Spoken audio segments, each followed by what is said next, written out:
तो फिल्म की शुरुआत लूक नाम के एक लड़के से होती है जो एक पेंटिंग चुराकर भाग रहा है और उसके पीछे एक माफिया गैंग पड़ा है। लूक अपनी बाइक से बच निकलता है और एक ट्रेन में चढ़ जाता है। ट्रेन में उसे नींद आ जाती है और वह सपना देखता है कि वह एक टॉप आर्कियोलॉजिस्ट बन गया है क्योंकि उसने एक गोल्डन मास्क खोजा है। उसकी आंखें खुलती हैं और वह देखता है कि उसके सामने एस्मी नाम की एक लड़की बैठी है जो उससे पेंटिंग मांगती है। धमकी देने पर लूक भी अपने साथियों का हवाला देकर पलटवार करता है। एस्मी को पता चलता है कि लूक झूठ बोल रहा है और उस पर चाकू तान देती है। लड़ाई शुरू हो जाती है। एस्मी पेंटिंग छीन लेती है लेकिन लूक उसे वापस लेकर ट्रेन की छत पर चढ़ जाता है और वह किसी तरह एक टावर पर लटक जाता है। दूसरे सीन में हमें लुकास की बहन को दिखाया जाता है जो अपने बेटे की कस्टडी का केस लड़ रही है और अपने म्यूजियम पहुंचने पर वह हैरान रह जाती है कि उसका भाई लूक वहां आया था। सालों बाद मिलकर वह भावुक हो जाती है और अपने पर्सनल लाइफ के बारे में बताती है कि उसका बेटा है और वह जल्द ही डिवोर्स लेने वाली है। बातचीत के दौरान लूक एक और पेंटिंग चुरा लेता है और भाग जाता है। पता चलता है कि वह अपने बहन से मिलने नहीं बल्कि यह पेंटिंग चुराने आया था। म्यूजियम हेड होने के नाते उसकी बहन को इस चोरी से बड़ी परेशानी हो सकती थी, इसलिए वह लूक को रोकने उसके पीछे जाती है। लूक अपनी बहन को ऑफर देता है कि अगर वह साथ आती है तो वह पेंटिंग लौटा देगा। लुकास की बहन उसके साथ कार में बैठ जाती है और लूक उसे एक ट्रक में छिपा देता है जहां और भी आर्कियोलॉजिस्ट होते हैं। वह पेंटिंग जांच करते हैं और बताते हैं कि यह फेक है, जिससे लूक की बहन घबरा जाती है और लूक उसे बेहोश कर देता है। तभी अगले दिन होश आने पर लूक की बहन खुद को म्यूजियम के फ्रंट पार्ट में पाती है और उसने चोरी की हुई पेंटिंग वापस रख दी थी। हालांकि लूक को पकड़ने के लिए कई पुलिस ऑफिसर आए थे और वे लूक की बहन से पूछताछ करना शुरू कर देते हैं, लेकिन वह कहती है कि अगर उसे लूक के इरादे पता होते तो शायद वह उसके साथ होती। लेकिन अब लूक को पकड़ने का कोई फायदा नहीं क्योंकि पेंटिंग वापस आ चुकी है। इन सब के कारण लूक की बहन की जॉब चली जाती है, जिससे वह बहुत शौक हो जाती है। उसके पति को जब यह पता चलता है तो वह जानबूझकर उसे अपने बेटे से मिलने नहीं देता, जिससे उसे समझ आता है कि उसके पति का केस अब बहुत स्ट्रांग हो गया है और वह बहुत दुखी महसूस करती है। और इधर अब लूक की बहन लूक से मिलने उसके बताए गए एड्रेस पर पहुंचती है। वहां उसे लूक के साथ कई और आर्कियोलॉजिस्ट और एक बिजनेसमैन मिलते हैं। उसे पता चलता है कि लूक एक बहुत बड़े मिशन पर है। एक बिजनेसमैन के लिए फाउंटेन ऑफ यूथ खोजना है क्योंकि उसके पानी में अद्भुत शक्ति है और यह किसी भी बीमारी को ठीक कर सकता है। उस बिजनेसमैन को कैंसर था। लूक की बहन बताती है कि उसके पिता भी एक महान आर्कियोलॉजिस्ट थे और फाउंटेन ऑफ यूथ का रास्ता जानते थे, लेकिन उन्हें वह नहीं मिला, जिसका मतलब है कि यह सिर्फ कहानियों में मौजूद है। लूक इस बात से इनकार करता है और अपनी रिसर्च दिखाता है जिसमें पता चलता है कि प्रोटेक्टर ऑफ पाथ नाम का एक ग्रुप अभी भी फाउंटेन ऑफ यूथ को छिपाने के मिशन पर है। कुछ लोग इसे दुनिया के सामने लाना चाहते हैं, इसलिए उन्होंने इसका रास्ता 6 प्रसिद्ध पेंटिंग में सुराग के रूप में छिपा दिया था। उन्हें 6 पेंटिंग और सुराग मिल गए थे लेकिन एक नहीं मिली थी। लूक की बहन बताती है कि उसके म्यूजियम वाली पेंटिंग नकली थी। असली पेंटिंग सालों पहले एक जहाज में डूब गई थी। यह लोग लूक की बहन से मदद मांगते हैं लेकिन वह अपने बेटे के कारण किसी भी स्कैंडल से इनकार कर देती है।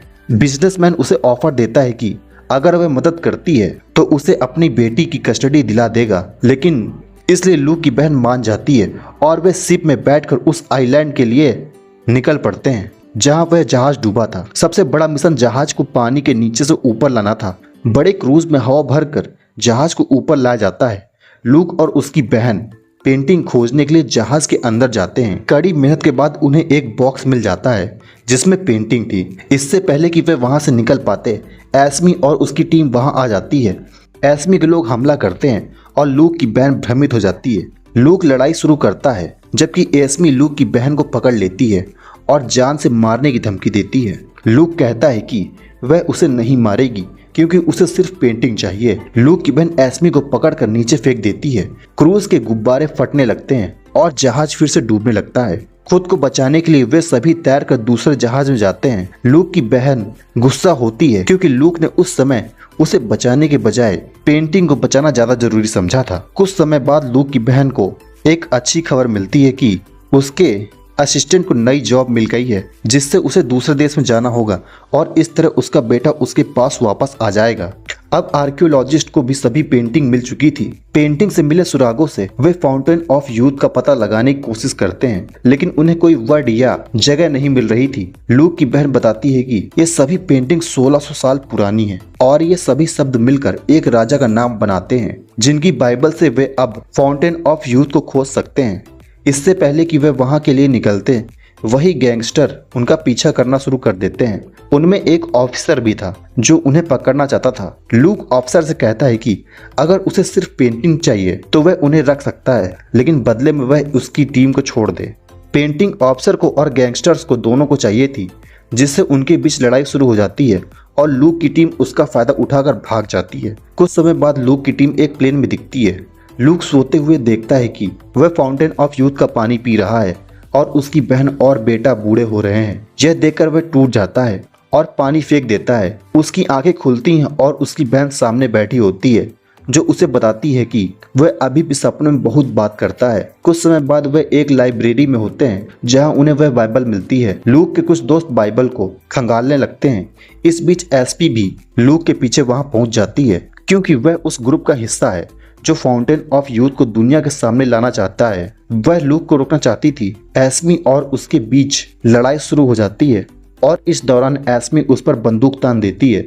खुद को बचाने के लिए वह अपने पैरों पर रस्सी बांधकर ऊपरी फ्लोर में कूद जाता है। वह अपने साथियों से कहता है कि उन्हें बाइबल के लिए जल्द ही यहाँ से भागना होगा। उसके साथ ही लाइब्रेरियन की नाक पर स्प्रे करते हैं और बाइबल के साथ वहां से भाग जाते हैं। रात तक लूक की टीम ने बाइबल को 2 बार पढ़ लिया था, लेकिन फिर भी उन्हें कोई क्लू नहीं मिला था। फिर लूक की बहन पूरे केस को फिर से पढ़ना शुरू करती है। वह बताती है कि पेंटिंग से मिले सिंबल वास्तव में क्लू नहीं बल्कि म्यूजियम रेफरेंस थे। लूक की बहन का बेटा जो एक म्यूजिशियन था उन्हें डिकोड करता है। इन सिंबल से वह एक म्यूजिक खोजता है जो दुनिया के 7 अजूबों को डेडिकेटेड था और 7वां अजूबा पिरामिड था। इन लोगों ने समझा कि फाउंटेन ऑफ यूथ वास्तव में पिरामिडों के अंदर छिपा हुआ है। अब ये सभी लोग फिर से बिजनेसमैन के जेट पे बैठकर पिरामिडों के लिए निकल पड़ते हैं। सोते हुए फिर से लूक को सपना आता है कि उसने गोल्डन मास्क ले लिया था। जैसे ही वह गोल्डन मास्क को बैग में रखता है और इसी तरह वह रियल वर्ल्ड में डरकर जग जाता है। उसकी बहन सामने होती है और कहती है कि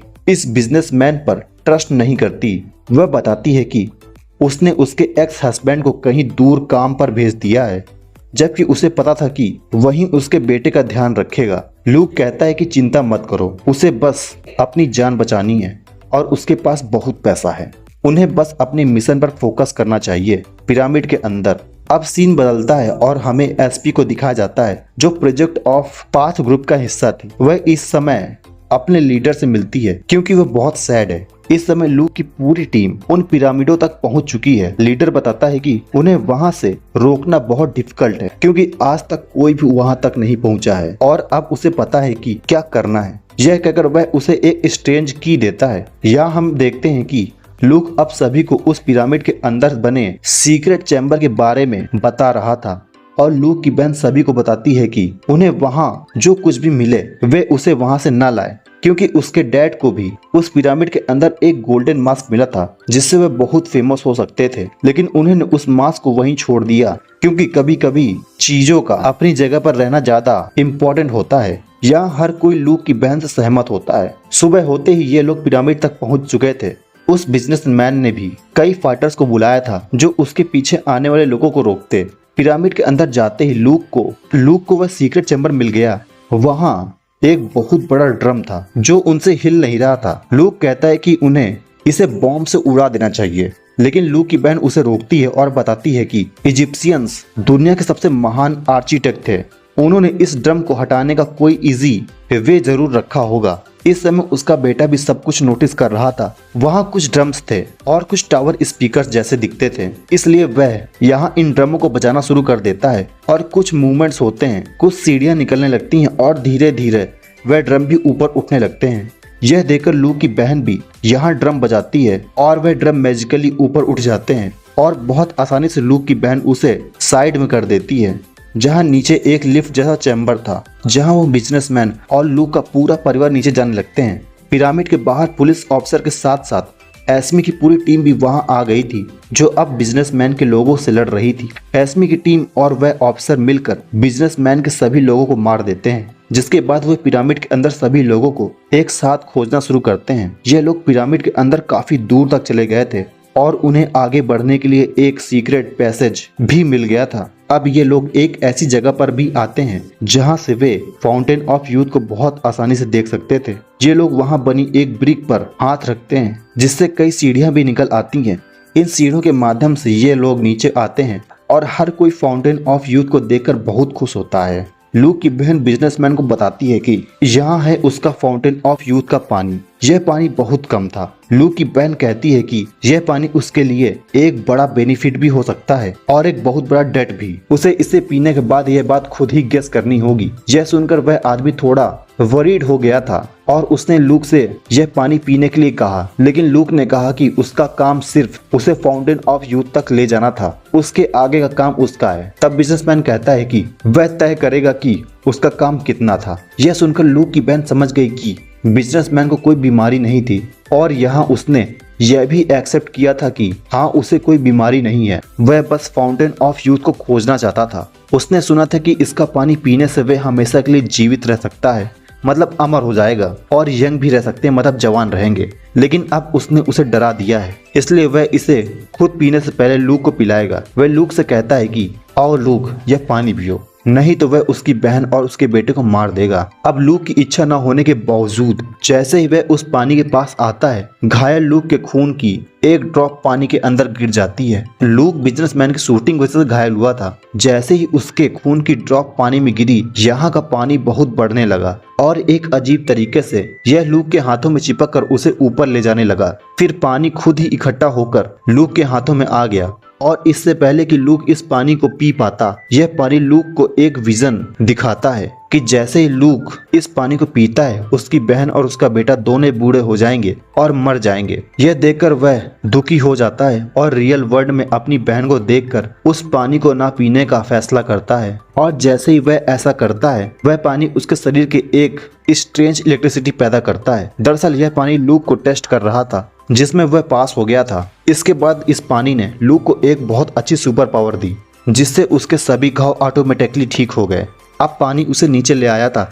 यह देखकर बिजनेसमैन बहुत खुश हुआ और उसने लूक से पूछा कि उसने वह पानी क्यों नहीं पिया। लूक कहता है क्योंकि यह पानी उसका है। अब वह बिजनेसमैन खुद को इंश्योर करता है और जैसे ही उसके खून की एक ड्रॉप इस पानी के अंदर गिरती है, पानी उसे पहले की तरह ऊपर ले जाता है और पानी उसे टेस्ट करता है। तो उसे पता चलता है कि बिजनेसमैन खुद से सबसे ज्यादा प्यार करता था। अगर यह पानी कुछ देता था तो बदले में कुछ प्राइस भी लेता था। यह पानी अपने पीने वाले के लव्ड वंस को बूढ़ा करके मार डालता था और क्योंकि यह बिजनेसमैन खुद से प्यार करता था, इसलिए यह पानी उस बिजनेसमैन को बूढ़ा करना और मारना शुरू कर देता है। इस बीच हम देखते हैं कि एस्मी और ऑफिसर भी यहाँ पहुँच जाते हैं। जब एस्मी देखती है कि बिजनेसमैन यह पानी पीने वाला है, तो वह तुरंत जाकर उस चाबी से इस फाउंटेन को बंद करना शुरू कर देती है। यह चाबी जो उसे उसके लीडर ने दी थी।